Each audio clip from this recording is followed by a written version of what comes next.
먼저 가고 뭐 이런 게 있어서 이렇게 좀 배치하다 보면은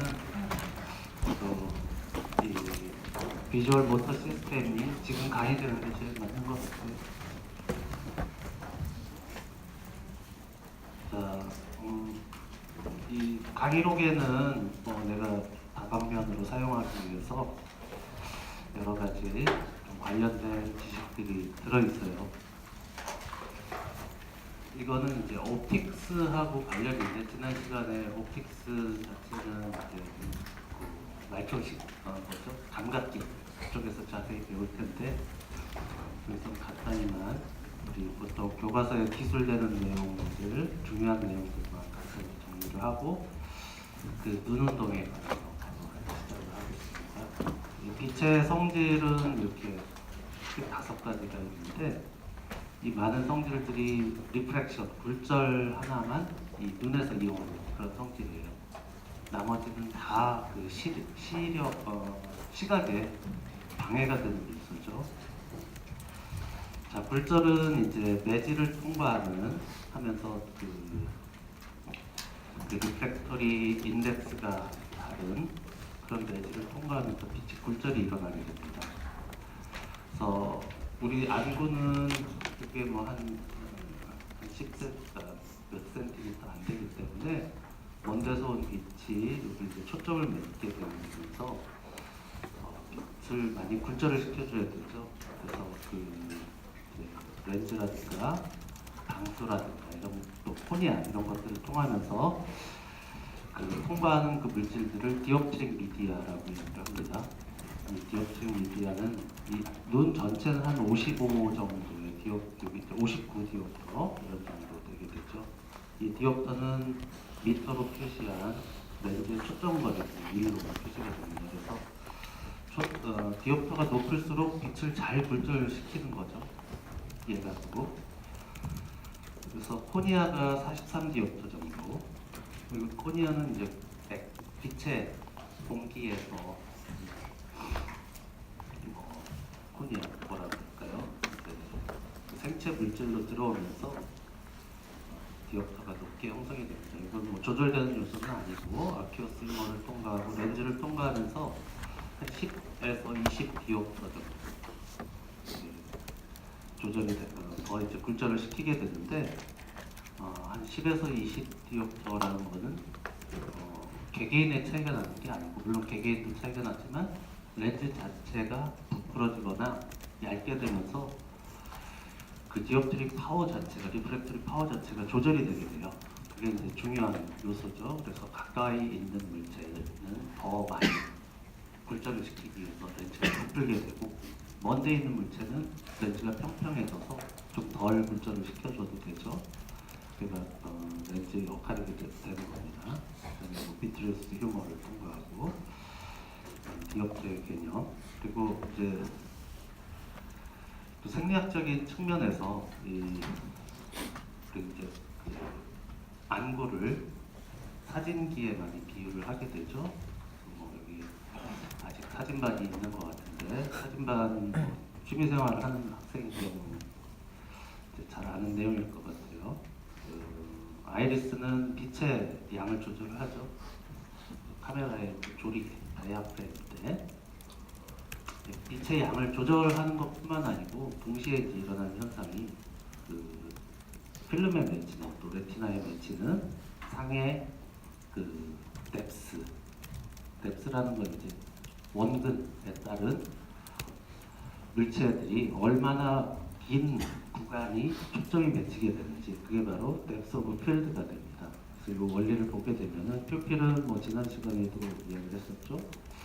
한 2에서 8mm 다이아미터가 변화를 하게 돼요. 그래서 밝은 데 나가면 이렇게 동공이 최소로 축소되고, 지금 어두운데 비교적 이런 데서는 동공이 이제 열려있는 상태죠.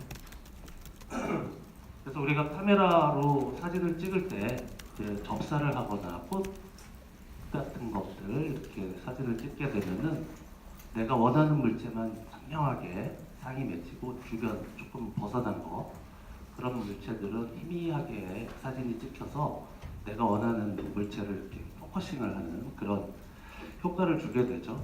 그러려면은 이제 조리개를 최대로 열고 그럼 빛을 많이 받게 되니까 셔터 속도는 노출되는 그 시간은 짧게 되죠.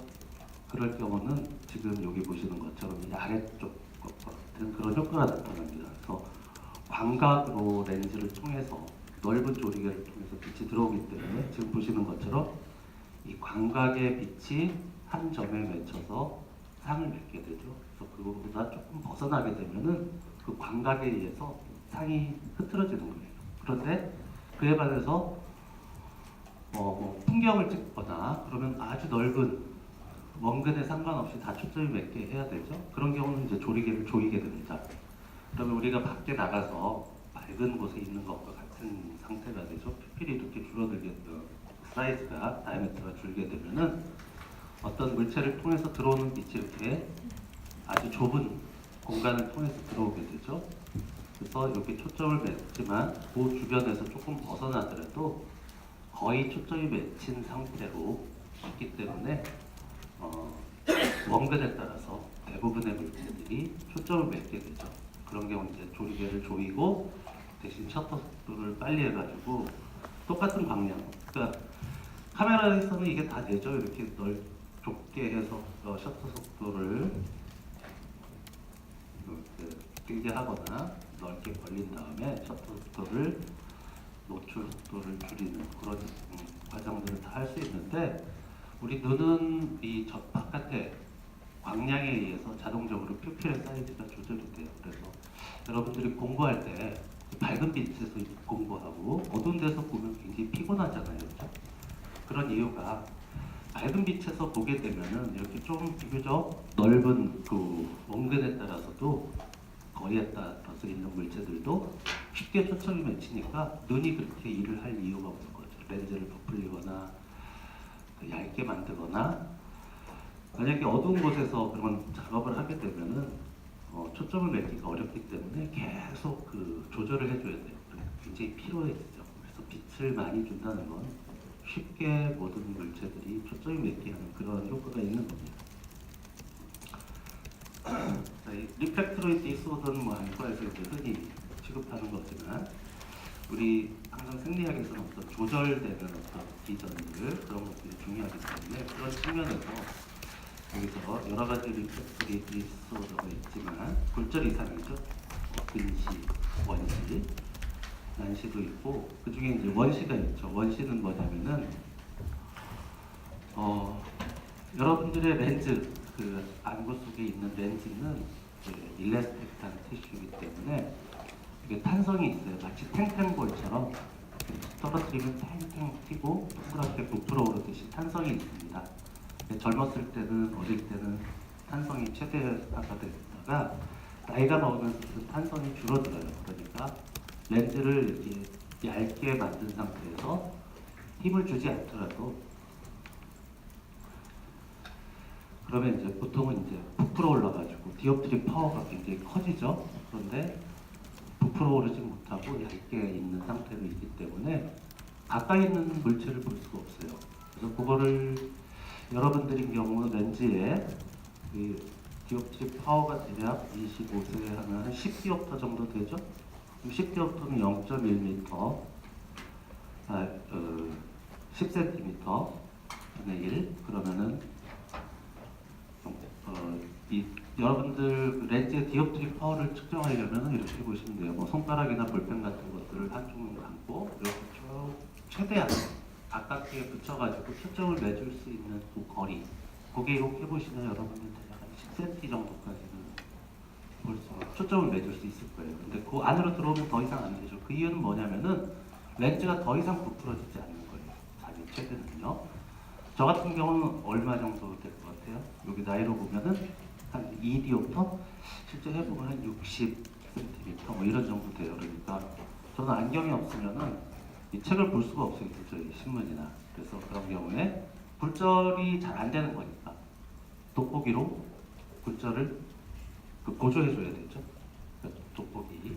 보통은 이제 먼데 있는 물체는 그런 조절이 필요 없으니까 돋보기가 또 방해가 되죠. 보통 사용하는 게 이제 멀티포칼이라고 해서 위쪽은 그냥 만약에 내가 정상인이어서 정상 뭐 근시가 없었다. 그러면 일반 유리에다가 아래쪽에만 이렇게 돋보기를 천천히 도수를 높여가면서 만들죠. 그러면은 책을 볼 때는 보통 아래쪽을 이렇게 내려보니까 아래쪽 도수를 이용하고 조금 뭐 자동차 뭐 계기판이라든가 이런 거 볼 때는 그 약간 위쪽 뭐 이런 식으로 해가지고 교묘하게 이제 다 이용할 수 있는 그 부분들을 만들어요. 그러면은 제가 이제 보통 멀티포컬 렌즈를 낄 때 사람들이 제일 고민하는 게 굉장히 어지럽거든요. 여기하고 여기하고 제가 지금 상이 다 왜곡되고 해요. 그래서 적응하는데 굉장히 힘들고 특히 운동하고 그럴 때는 뭐 공이 뭐 날아다니거나 이런 것들 일일이 초점 맞기가 너무 힘들죠. 그리고 제가 여러분들 이렇게 볼 때도 많이 이제 초점이 굉장히 좁은 곳에 이렇게 만들어져, 그러니까 돋보기가 좁은 곳에 만들어져 있기 때문에 많이 고개를 많이 이렇게 좀 움직이고 뭐 이런 특성들이 있을 거예요. 아마. 그게 이제 나이 먹으면 이제 여러분도 참 좋을 때입니다. 자, 이 퓨필라리 라이트 리플렉스는 뭐 지난 시간에 잘 배우셨죠, 그죠? 자, 그래서 이제 그 옵틱스에 관련해서 생리학적으로 조금 얘기 많이 되는 것들 얘기를 했고, 그다음에 이제 아이 무브먼트 본격적으로. 자, 아이 무브먼트는 왜 한 챕터로까지 한 시간으로 이렇게 했는지. 아이 무브먼트. 여러분들 지금 뭐 의식하지 못하지만 지속적으로 외부와 커뮤니케이션 하기 위해서는 눈동자, 눈 안구가 계속 움직이고 있고요. 끊임없이 자기가 원하는 물체를 아까 지난 시간에 배운 그 포비아에다가 맺히기 위해서 그게 바로 포비에이션입니다. 포비에이션. 원하는 물체를 포비아에 가장 시력이 좋은 곳에 계속 놔둬야 가장 많은 정보를 얻을 수가 있겠죠. 그게 바로 이제 우리말을 찾아보니까 함요 상태, 오목에 함몰된 그런 상태죠. 잘 번역한 것 같아요. 함요 상태. 그런 포비에이션을 하기 위해서 눈동자가 결국 돌아야 되는데 가장 중요한 운동이 이제 사카드입니다. 사카드, 버드. 그건 이제 활보기, 힘속 운동이고 또 하나의 형태가 스무스 퍼스트, 원활 추종 운동, 부드러운 따라보기, 뭐 추종식 여러 개로 불리는데 지금은 이 일부 한글을 이렇게 추종하는 사람들이 많은 부분 한글화를 시켜가지고 굉장히 어려워졌어요. 보통 용어는 용어라는 어떤 느낌이 있어야 되는데 너무 일상에서 쓰이는 용어가 쓰이니까 이게 용어인지를 모르고 그 일상 용어는 또 한두 개가 더 있어요. 그러면 이게 그 용어인지 항상 헷갈리기도 하고 그런 문제도 있죠. 그 다음에 여러분들한테는 실제 문제는 우리말도 해야 되고 아직 생물학 전체는 이 한글화를 안 했어요. 한글화를 하면 너무나 힘들어지기 때문에 또 우리 모든 학문이 우리나라가 세계의 학문을 이끈다면은 의미가 있지만 지속적으로 외국의 것 아직도 배우고 같이 그 안에서 커뮤니케이션을 하기 때문에 영어 용어는 뭐 이렇게 피할 수 없는 거고 그러려면 좀 더 함축적으로 굉장히 그 의미를 잘 전달을 해줘야 되는데 이 해부학적인 일부 용어들은 일부 좋은 것들이 있긴 해요.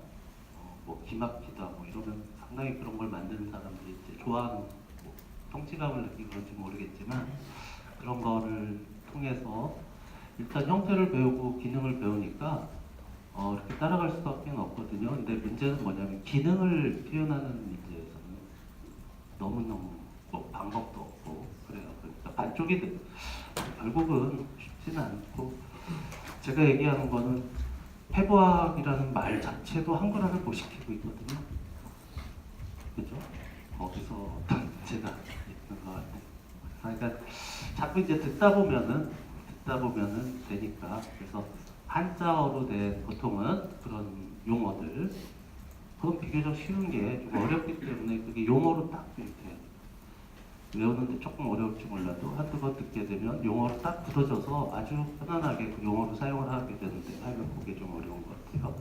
그 다음에 영어 있고 그러니까 세 종류, 경우에 따라서 네 종류 지금 이런 것들을 막 다 혼용하게 또 만들어놨어요. 그러니까 좀 어려움이 있는데 하여간 그런 상황이에요. 그다음에 이제 머전스 이항 운동, 스무스 퍼스트는 그래서 천천히 따라가는 그 이제 자세하게 얘기할게요. 그래서 이제 이런 게 있다는 것만 하고 바로 머전스 베스티뷸라, 베스티뷸에서 시작한 우리 자세에 따라서 자세가 바뀌거나 이러면 머리가 위치가 바뀌니까 외부와의 상대적인 위치가 바뀌게 되죠. 그러면 눈동자는 반드시 돌게 돼 있어요.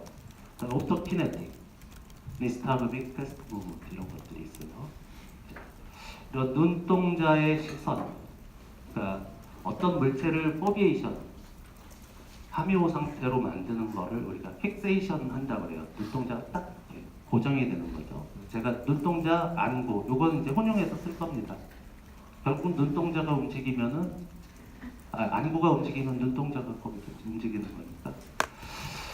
그러기 위해서는 이제 익스트라 오큘러 머슬이 관여를 하게 되죠. 그래서 이 눈동자는 계속 안구는 돌기 때문에 끊임없이 굉장히 미세한 운동들을 하기 때문에 이 모터 유니트라고 머슬 배울 때 배우셨나요? 운동신경세포 하나당 할당돼 있는 머슬 파이버의 수, 그렇게 합쳐서 그걸 모터 유니트라고 이야기를 하죠. 굉장히 작은 모터 유니트로 지배가 되고 있어요. 근데 이제 이 익스트라오큘러 머슬은 6개의 종류가 있는데 여기서는 우리가 알 거는 지난 시간에도 자세히 배우셨죠. LR6S4, 그렇죠? 나머지는 다 오큘러 모터 너브. 레터럴 렉투스는 에브디스턴스, 슈피리어 오큘러는 트로클리어 너브에 의해서 지배됩니다. 넘어가고요.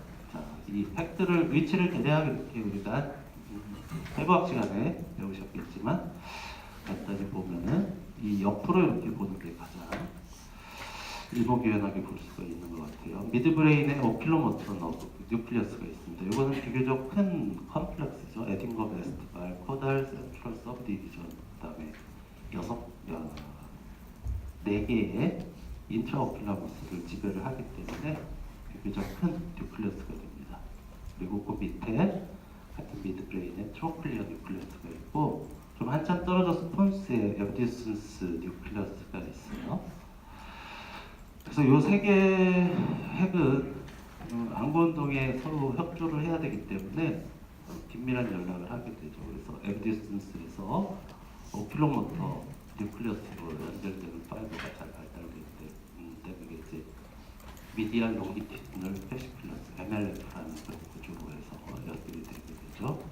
그리고 이 에브디슨스 뉴클리어스 주변으로 페이셜 뉴클리어스, 슈피리어 셀리바리 뉴클리어스, 그다음에 앞쪽으로 미들 세레브럴 피덕 이런 것들이 존재하는 위치에 있습니다. 자, 트러클리어 너브는 뭐 제가 이렇게 시험 감독이나 들어가서 보고 그러면은 이게 이제 유일하게 뒤에서 그죠? 뒤쪽에서 시작하는 그런 너브죠. 그거 맞추기 그런 것도 시험에 나오고 될 것 같은데. 자, 그다음에 여기 그 오큘로모터 뉴클리어스나 뭐 이런 쪽 관련해서 미드브레인 쪽에 아주 많은 구조가 있죠. 그래서 제가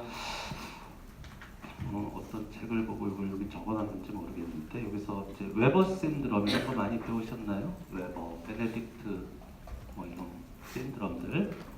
이 브레인스템에는 굉장히 작은 구조에 많은 중요한 구조들, 작은 공간에 중요한 구조들이 있기 때문에 거기에 뭐 작은 종양이 생기거나 손상을 받거나 그러면은 굉장히 복합적인 증상들이 나타나요. 그래서 옛날에 이미징 테크닉이 그렇게 발달하지 않았을 때 MRI가 언제 나왔나요? 우리나라에 상용화돼서 사용된 게 80년대 말 정도 됩니다.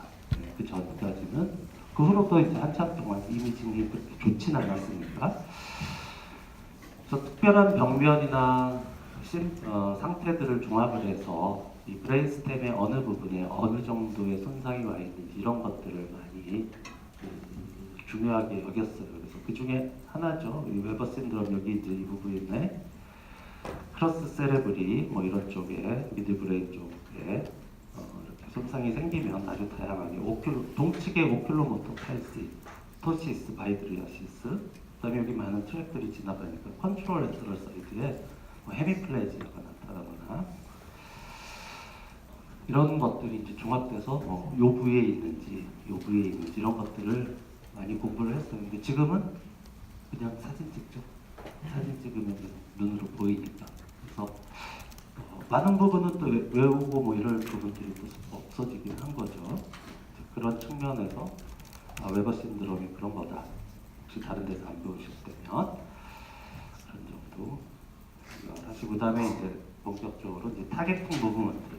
자, 포비에이션을 하기 위해서 눈동자가 끊임없이 제가 이렇게 가만히 서 있는, 또 여러분들이 저를 이렇게 응시를 하더라도 미세하게 몸이 움직이고 머리도 움직이고, 그다음에 그 머리 안에서도 안구가 정확하게 사실은 고정돼 있지가 않아요. 이게 뭐 기계 장치가 아니니까 약간씩은 흐트러지게 됩니다. 그렇기 때문에 조금씩 안구가 많은 동작을 거리는 이동하지 않더라도 조금씩 움직이고 있어요.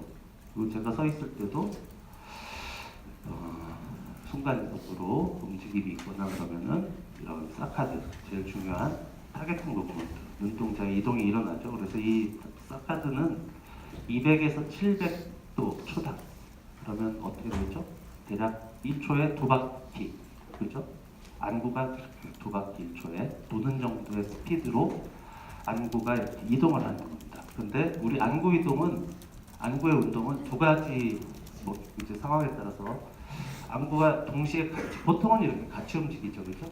안구가 한쪽 방향, 또 반대 방향, 그다음에 위로, 아래로. 또 하나의 움직임은 이렇게 토전, 옆으로, 그러니까 빙글빙글 이렇게 도는 그 세 가지 방식이 다 가능한데, 같은 방향으로 움직이는 걸 컨주기트 아이 무브먼트라고 얘기를 해요. 컨주기트. 그래서 같은 방향으로 움직이는, 매우 빨리 움직이는 200에서 700도 정도, 1초에 2바퀴 정도로 도는 그런 안구 운동이에요. 그 다음에 조금 전에 미세하게 눈동자가 움직인다고 그랬는데, 저쪽 포비에이션을 하기 위해서 그런 것들이 마이크로 사카드입니다. 그래서 이거는 어디서 잘 볼 수 있냐면은 드라마를 이렇게 보고 있어요. TV에, 영화나. 남녀 둘이 서로 간절하게 쳐다보고 있는데 눈동자를 쫙 클로즈업 하면은 눈동자가 이렇게 움직이죠, 그죠? 간절함의 표현으로. 근데 사실은 그게 조금씩 눈동자를 이렇게 포베이션을 하기 위해서 움직이는 거예요. 여러분들도 간절하지 않아도 나타납니다. 그다음에 자, 그러면 이제 1초에 2바퀴 정도 빨리 돌면은 보세요. 이 사카드는 여러분들이 책을 볼 때 이렇게 한 줄을 보려면 여기를 보다가 천천히 보죠. 그러다 끝에까지 갔다가 빨리 앞으로 와야 돼요. 그때 일어나는 운동이 이제 또 대표적인 사카드입니다. 그다음에 여기서 친구가 저쪽 탁 굴른다 그러면 탁 쳐다봐야 되잖아요. 그렇죠? 눈동자가 탁 돌아가서 보는 겁니다. 그러면은 순간적으로 움직이니까 이 아날로그 세상이잖아요, 그렇죠? 그 사이에 굉장히 빠른 동안 사실 우리 눈으로 모든 장면들이 사실 다 들어오고 있어요, 이미지가. 그런데 우리는 느끼지 못하죠. 처음에 초점을 맺고 있다고 그 다음 그 사이의 현상들을 잘 느끼지 못하는데, 그걸 이제 사카딕 서프레션이라고 이야기를 합니다. 그래서 그거는 그렇게 중요하지 않아요. 굉장히 흘러가는 그런 이미지고 정보가 오히려 없는 게 좋기 때문에 그거는 무의식적으로 비주얼 프로세싱 과정에서 서프레션이 된다고 해요. 그러니까 의식 속으로 들어오질 않는 거죠. 그러고 그 사이의 연결은 전체 우리가 장면들을 전체에 대한 어떤 배경들 어렴풋이 그러니까 이미지를 갖고 있기 때문에 그걸 통해서 끊김없이 진행하고 있다라고 우리가 이제 착각하게 만드는 거죠. 그걸 이제 비주얼 컨스턴시라고 얘기를 합니다. 시각의 그 연속성, 그런 것들은 서프레션을 한 다음에 연속성을 우리가 그냥 연속됐다라고 의식을 하게 되는 거죠. 이런 타겟팅 무브먼트를 일으키는 거는 결국은 이제 아까 얘기한 오큘러 모터, 트로클리어, 엑시스턴스 뉴클리어스에서 뭔가 조화로운 운동의 방식에 의해서 일어나겠죠. 그래서 이 뉴클리어스 모터 뉴런들의 활동을 보게 되면은 자 여기서 이제 안구가 왼쪽으로 이렇게 움직이고 오른쪽으로 움직이고 이런 상황을 보게 되면 먼저 왼쪽으로 움직일 때 왼쪽 레터럴 렉투스하고 오른쪽 미디얼 렉투스가 수축해야 되죠. 그래서 그 움직임이 있기 바로 전에 이렇게 발화 현상이 나타납니다. 그 전까지도 이렇게 약간 모터 뉴런의 발화가 있지만 그 움직임이 있기 바로 전에 사실은 이때 시작된 거죠. 모터 뉴런의 발화가 이렇게 버스트 형태로 일어나고 약간의 시간차를 두고 움직이겠죠, 그죠? 시냅틱 딜레이도 있고 전도하는 속도도 있고 컨트랙타일 엘리먼트들이 작동하는 그 약간의 시간이 필요하기 때문에 그 바로 전에 이렇게 발화가 일어나는 거예요. 이 버스트 형태. 그걸 우리가 펄스라고 여기서는 뭐 특별히 얘기를 합니다. 이건 이제 일종의 페이직한 레스폰스죠. 우리 토닉과 페이직의 개념을 여러분 잘 아시죠? 페이직은 이렇게 시간적으로 굉장히 급변하는 그런 현상들. 물론 상대적인 겁니다. 토닉은 조금 장시간 동안 특정한 상태의 활성으로 유지되는 그런 것들을 우리가 토닉이라고 얘기를 하죠.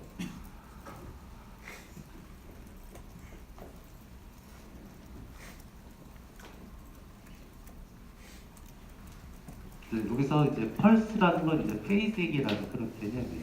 그러다가 특정한 위치로 이제 고정이 돼 있잖아요. 그게 가운데 있는 상태에서 이렇게 수축한 상태로 유지를 해야 되니까 더 이상 수축을 하지 않으면 풀려서 다시 가운데로 돌아오겠죠. 그렇기 때문에 일정한 정도의 톤을 유지를 시켜주는 거예요. 그게 바로 이제 스텝이라고 명칭을 붙입니다. 이건 일종의 토닉한 리스판스죠. 그 다음에 이게 서로 레프트 레터럴이나 라이트 미디얼이 똑같은 방식으로 작동을 하고 반대쪽 기랑근은 억제가 돼야 되겠죠. 그래서 완전히 이런 펄스도 형태는 완전히 억제가 되고 있다가 스텝 상태에서는 어느 정도 이렇게 줄어든 정도로 다시 활성이 회복되지만 좀 줄어든 상태로 있고 이게 이제 반대 운동이 일어나면 이제 거울상 같은 그런 변화가 일어나게 됩니다. 자, 단순하게 그런 신호만 만들어주면 눈동자는 이제 왼쪽으로 또는 오른쪽으로 이동하게 돼 있죠. 자, 그래서 이것들을 관장하는 게 게이즈 센터라고 있습니다. 이거는 시선 중추, 게이즈는 시선이에요. 내가 어디를 바라보는 눈 운동을 조절하는 것들을 단순히 한 군데에 있지 않기 때문에 다 합쳐가지고 기능적으로 센터라고 이름을 붙입니다. 그래서 각각 이제 호리전틀, 버티컬 게이지 센터가 따로 있어요. 자, 눈동자는 아까 좌우로도 움직이고 아래 위로도 움직이고 포션도 한다고 그랬죠. 근데 각각 지배하는 곳이 다르고 의미도 조금 달라요. 우리 지표면에 붙어서 이렇게 표면에서 생활을 하고 있죠. 그래서 대부분의 물체는 이렇게 평면상에 이렇게 놓여져 있어요. 우리 눈도 양쪽으로 이렇게 있죠. 오른쪽, 왼쪽으로. 그래서 눈동자의 움직임은 또는 우리 고개, 머리의 움직임도 이렇게 수평적인 움직임은 굉장히 수월합니다. 그런데 아래 위의 움직임은 좀 불편해요. 눈동자가 위로 갔다 아래로 갔다.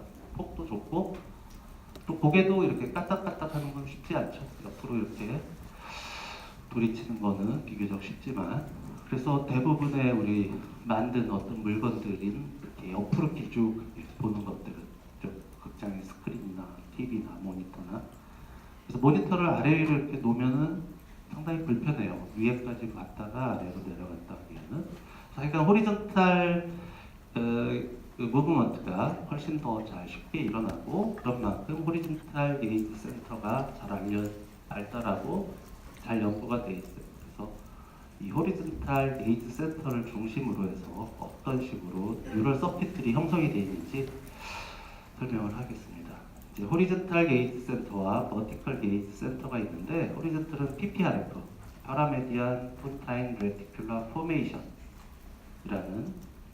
그런 곳에서 이게 게이트 센터가 있습니다. 아까 오큘로모터, 트로클리어, 앱디슨스 뉴클리어스는 일종의 그 행동대입니다. 그래서 이런 것들을 컨트롤만 해주면 이제 작동을 하게 이제 만들어져 있는데, 그런 것들을 컨트롤하는 게 바로 PPRF, 호리존탈 게이트 센터는 PPRF고, 버티컬 게이트 센터는 RIMLF, 로스트럴 인페리어, 인터스티셜, 미디얼 롱기튜디널 파시큘러스 이렇게 돼 있고, 이 호리존탈 게이트 센터는 요 파라메디안 폰타인 레티큘러 포메이션이죠. 이름 그 자체로 보면은 미디안에서 약간 옆에서 폰스에 있으면서 레티큘러 포메이션, 특별하게 이렇게 셀들이 뭉쳐 있지 않고 좀 넓게 퍼져 있는 망상 형태를 띈다는 거죠.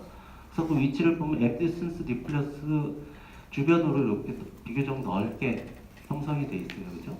그래서 이게 아까 얘기한 스텝 리스판스를 일으킵니다. 그리고 또 하나 프레포지투스 하이포글로시, 요게 토닉한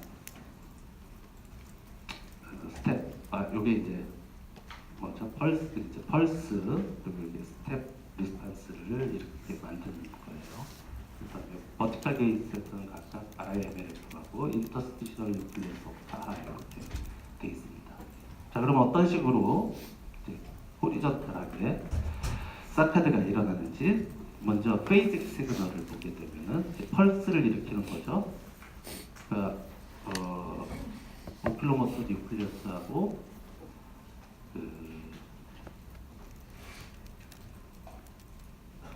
앱디슨스 뉴클리어스에서 베이직한 시그널들이 어떻게 일어나냐면은, 이 PPRF에는 이제 EBN하고 IBN이라는 그런 기능적인 그런 세포군이 있어요.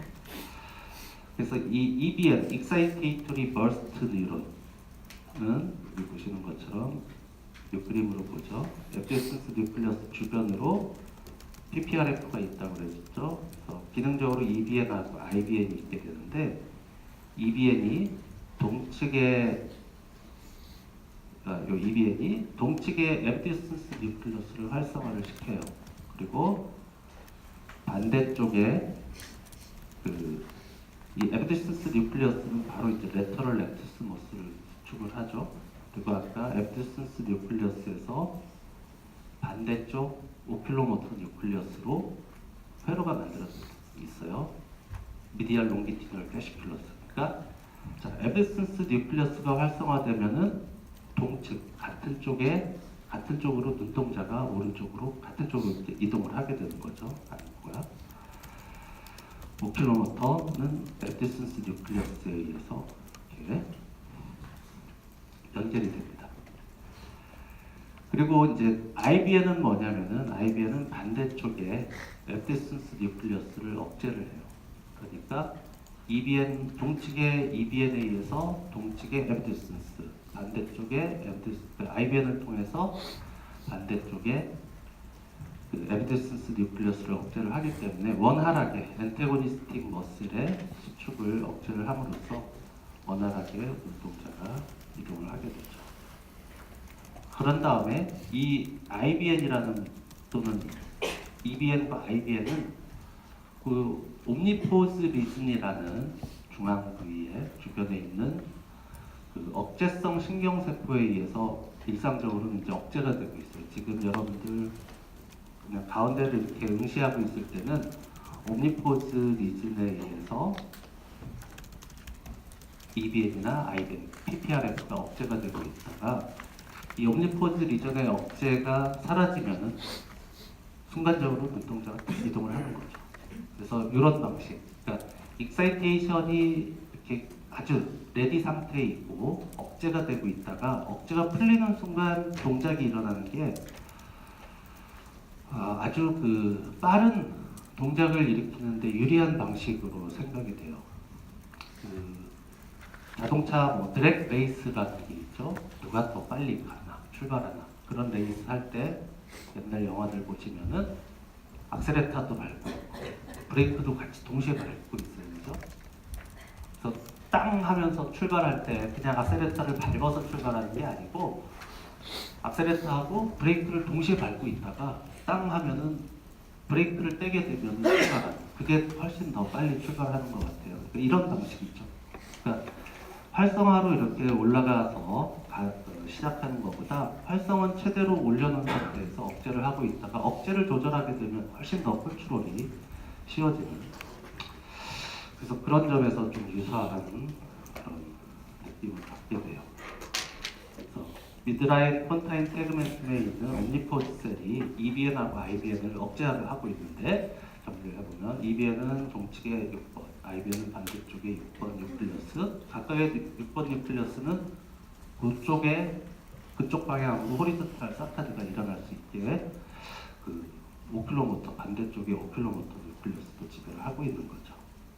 그래서 어디선가 이 옴니포즈 리즘만 조절해주면, 또는 에브디스턴스 뉴클리어스만 조절해주면 사카드는 아주 쉽게 일어날 수 있는 그런 서킷이 그냥 만들어져 있어요. 그죠? 굉장히 많은 근육들이 여러 개 좌우에 그 뉴클리어스들에 의해서 지배되고 있지만 정교하게 만들어진 그런 서킷에서 단지 한두 군데 부위만 활성화시켜주면 그냥 쉽게 사카드가 일어날 수 있는 그런 구조로 되어 있죠. 그 이유는 뭐냐면 우리가 생각해서 눈동자를 움직일 수도 있지만 눈동자 안구가 정말 수많은 많은 운동을 하고 있는데 그걸 아주 복잡한 방식으로 조절하게 되면은 아주 어려워질 거예요. 그렇죠? 그러니까 굉장히 복잡한 운동이지만 최소한의 단순화를 만들어 놓은 거죠. 다만 컨트롤하는 것만 조절하면 되도록 한 거죠. 그런 다음에 프레포지투스 하이포글로시가 동측의 6번 뉴클리어스에 토닉한 시그널을 내서 아까 스텝 일으키는 거죠. 이제 버티컬 세커드는 또 이제 각각 다른 각각을 담당하는 그런 부위가 오큘로모터 뉴클리어스 주변에 있었죠. 자, 그렇게 이 사카드가 일어나는 거는 아주 반사적으로 저기서 뭐가 소리가 들릴 때 우리가 그걸 탁 쳐다보거나 그런 반사적인 운동일 수도 있지만 의식적으로 내가 저쪽을 보겠다 그러면 눈동자가 팍 도는, 여러분들 의식으로 조절을 할 수가 있죠.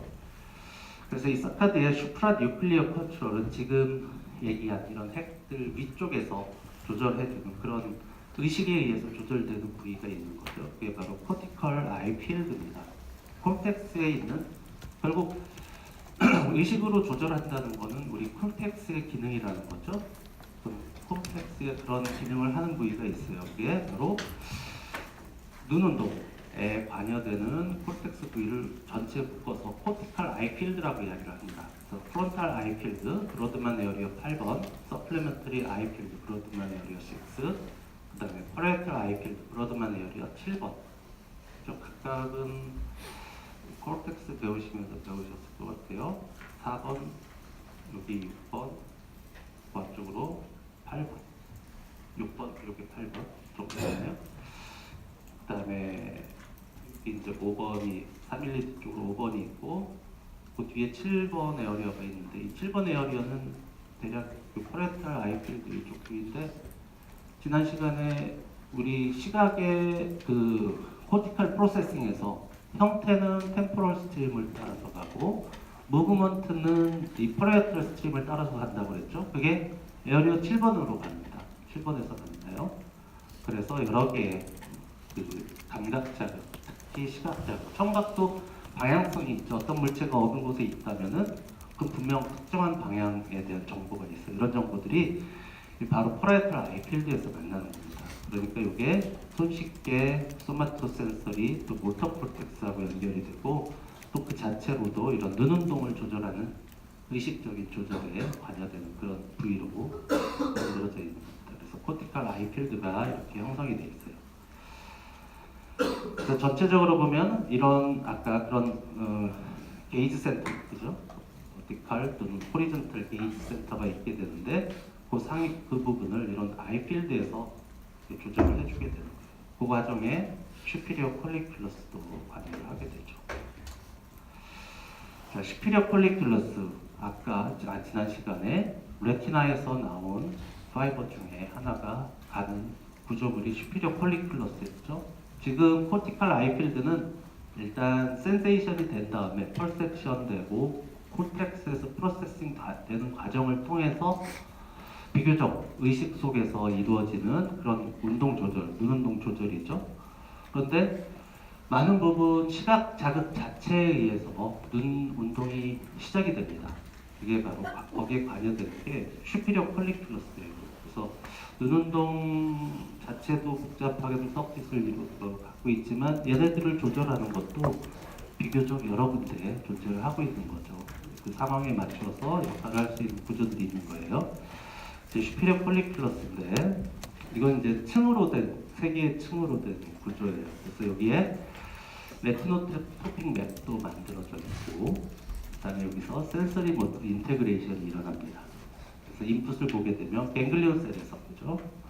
옵틱 트랙에서 모든 그런 파이버가 있고, 그다음에 스트레이트 콜텍스로부터 오게 되고, 그다음에 소마도 센서리, 오디터리. 그러고 보면 대부분의 뭐 미각이나 이런 거 빼고 공간에 대한 어떤 감각들이 이 부분으로 이렇게 센서리 인풋들이 들어오는 걸 알 수가 있어요. 그리고 그런 운동을 조절하는 서브스탄시아 나이브라가 인풋이 들어오게 되어 있습니다. 그 다음에 프로젝션은 살라무스, 그 다음에 비주얼 콜텍스로 보내주고, 중요한 게 지금 관점에서 게이트 센터로 보내주는 거죠. 그래서 이 슈피리어 폴리큘러스는 시각과 관련한 눈 운동의 반사적인 운동에 관여를 하고, 그다음에 코티칼 아이 필드는 뭐 당연히 시각과 관련한 또는 관련되지 않더라도 의도적인 콜텍스의 눈 운동의 조절에 관여를 하게 되는 거죠. 자, 그래서 전체적으로 이제 이런 서킷을 보면서 따라가 볼 수가 있어요. 아까 아래쪽에서부터 보죠. EOM인데 오클러부터 트로클리어, 그다음에 엠디슨스 뉴클리어스가 MLF로 연결이 돼 있었죠. 버티칼 게이트 센터도 있고 호리존탈 게이트는 EBN, IBM도 있었지만 옴니프로스 리즌도 있었고요. 슈피리어 콜리큘러스로부터 이렇게 지배를 받게 되고, 이제 코티칼 아이 필드에서 오는 것들은 여기서 생략이 돼 있는데, 이제 그 슈피리어 콜리큘러스는 서브스탄시아 나이브라 코티칼 아이 필드로부터 오고, 그다음에 그 비주얼 콜텍스로부터도 오게 되고, 여러 정보가 여기네요. 정보가 이렇게 오게 되죠. 그다음에 시각에서 온 자극이 레티나에서부터 온 자극도 이제 들어오게 되고, 뭐 스마트 센서리나 이런 것도 생략이 되어 있는데, 레티나에서 온 게 콜텍스로 가서 옥시피탈 콜텍스죠. 그다음에 파리아탈 콜텍스라든가 이런 코티칼 아이 필드로 들어가게 되고, 이 코티칼 아이 필드에서 직접 게이지 센터를 조절하기도 하고, 이 슈피리어 콜리큘러스를 통해서 조절하기도 하고, 이런 것들을 다 이제 따라가실 수가 있을 거예요. 여기 정리가 되어 있네요. 코티칼 아이 필드는 볼루티니, 그리고 메모리 가이디드 아이 무브먼트. 눈을 감고도 여러분들이 눈동자를 돌릴 수 있죠. 특정 위치로 기억을 하고, 그렇죠? 그런 것들은 분명 코티칼 아이 필드에서 관여하는 겁니다. 슈피리어 콜리큘러스는 실제 시각 자극을 통해서 반사적인 오리엔팅 무브먼트를 하는 거죠.